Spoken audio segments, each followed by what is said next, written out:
Hey guys, welcome to another wrestling video. I hope you all are staying healthy and staying safe out there in this time, socially distancing. But today, we are going to talk about the belt that I unboxed in the last video, the WWE SmackDown version of the Universal Championship, but the Commemorative Edition. Now, there's been a lot of talk about these commemorative belts and if they're even worth buying, because they're obviously cheaper by about $230. Currently, at retail price, there might be a sale going on WWE Shop right now, but the commemorative belts are about $200 and the replica belts are about $430. So I've seen a lot of people say that these commemorative belts aren't even worth buying. So, but today I just want to talk about my experience so far with the commemorative belt and if I believe that they should that they're worth buying. I think first we'll get into some of the cons about this belt. So the biggest one for me is that the side plates that we have on here are not interchangeable. With the replica belts, you can buy the extra side plates, so you can get an AJ Styles one, or you can get a Fiend one, or you can get a John Cena one, and you can just unscrew it and pop it in the belt and customize it, and that's a super cool super cool feature to have. But these commemorative belts do not have that ability.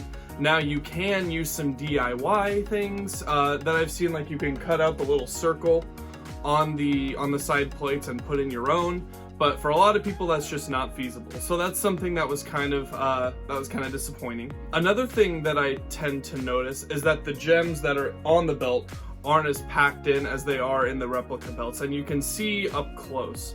The most disappointing thing though when I got the belt that I was upset by was that there was a misplaced gem, which I'll show on the screen now. But that's easily replaceable. You can just pop off the gem and glue one right back, but that's something to be aware of, that if you're a perfectionist with stuff like that, I'm not, but if you're a perfectionist about stuff like that, you might have to glue one of the replacement gems that comes with the belt back in. Another thing is this is made of plastic, as you can see. It's obviously, to me, it's not that big of a difference, but it's obviously more desirable to have the metal. They're just normally made a little bit better. The pleather, however, that of the strap that's made is quite stiff, and after you warm it up a little bit, that it can bend quite easily. But one thing I noticed is I had been storing it snapped together like this, and then once I took it out of there to hold it on my shoulder or possibly hang on my wall, it was it was like it was set there.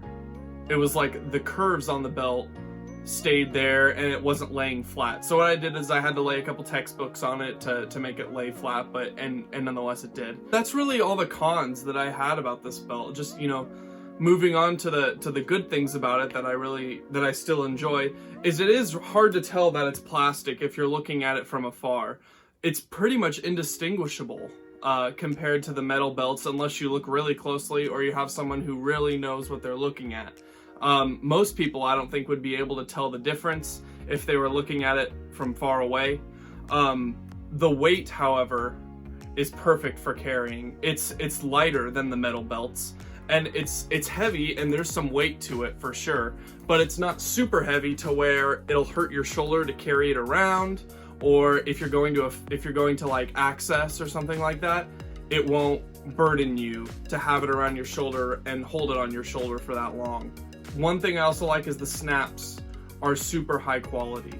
The snaps really work well. They're just like the ones on the replica. The only thing is I notice they make some noise if you listen to it. I don't know if you guys can hear that, but they do make a little bit of noise, but they do work really well. There's a lot of attention to detail on the strap. There's some ornamentation on the outsides, and on the there's a lot of graphics on the middle of the belt as well as on around the snaps, and I don't think that you'll find a lot of differences between that and the replica. Yes, the leather and the quality that they use for the strap itself is different, but I don't think you're going to find a lot of differences in how the belt looks itself aesthetically. I think the biggest thing about this is it's $230 cheaper.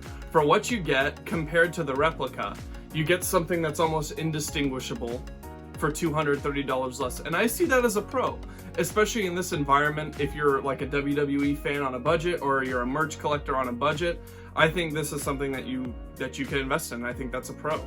And just generally, it doesn't feel cheap. A lot of people will tell you that these belts feel cheap.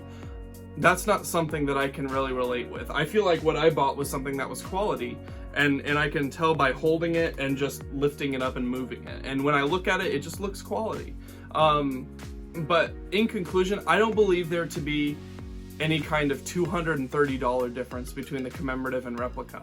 I've heard a lot of people say that in the past these belts tend to fall apart, or they tend to break or something. That's not something that I think you would have to worry about.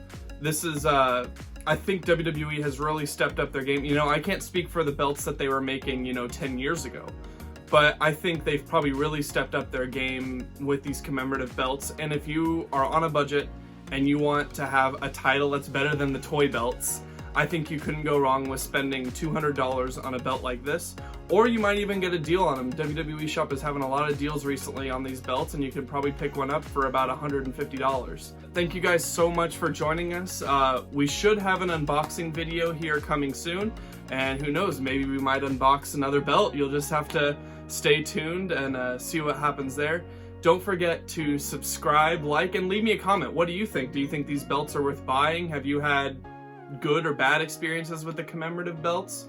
I'd love to hear your guys' input on that. Alrighty, I'll see you guys in the next video. Peace.